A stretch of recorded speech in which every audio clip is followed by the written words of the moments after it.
A bas-relief monument of the founder of Democratic Republic of Azerbaijan, Mohammad Amir Rasulzadeh, was demolished at Baku's 28th of May station to make way for an advertisement for a construction company. Public condemnation was immediate. MP Fazıl Mustafa stated that it's wrong to disrespect Rasulzadeh or his statue. You live in the country founded by this man.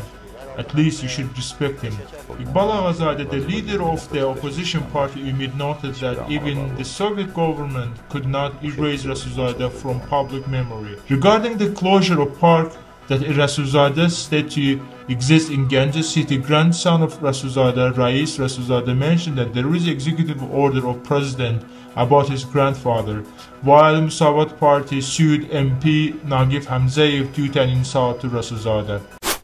February 4th marked the third anniversary of the arrest of the leader of Real movement, Ilgar Mammadov, and the deputy chairman of the opposition political party, Musavat, Tofiq Yaguplu. The imprisoned human rights defender and lawyer Intiqam Aliyev was awarded the Human Rights Award by the Council of Bars and Law Societies of Europe. Intiqam's son, Najmi Kamil, accepted the award on his behalf at the extraordinary plenary session of the organization in Vienna.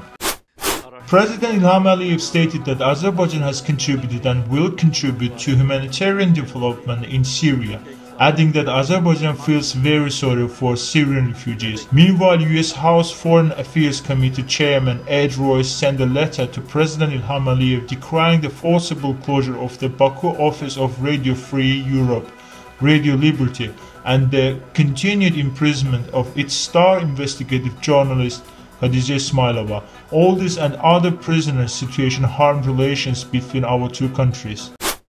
The decision to agree to host Formula One competition in Baku for the next 10 years in the midst of an economic recession was widely condemned in Azerbaijani society.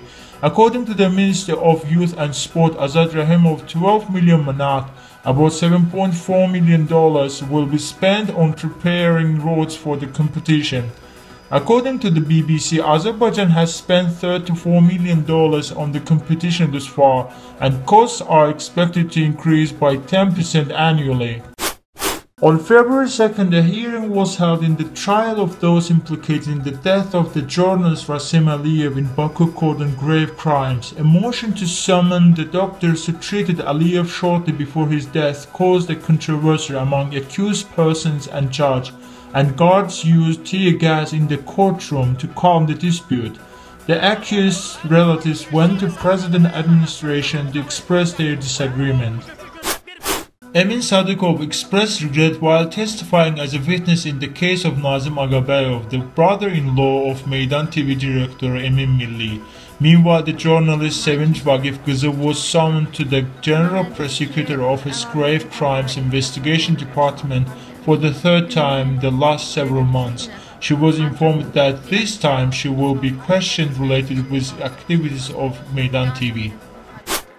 According to the Minister of Defense, on February 3rd, the soldier Imran Mirzayev was killed as a result of a provocation on the Azerbaijan-Armenia border. The report also claimed 3 Armenian soldiers were killed. 50 families of internally displaced people were forcibly removed from their homes this week from boarding houses of Keshla machine building plant by Azeryol Service Open Joint Stock Company. All the 30,000 manat compensation was paid to IDPs, about $18,000 by Azeryol Service. The affected families say it will not be enough money to buy another house. Merchants at the Shark Bazaar and Karvan shopping center in Sumgayit and Moscow department store in Baku protested high rent prices. On January 30th, youth were detained on charges of resistance to police instructions after sharing information on social media about planned protests against price hikes in the town of Zagatala. Ganja city residents also held a protest at the local job fair.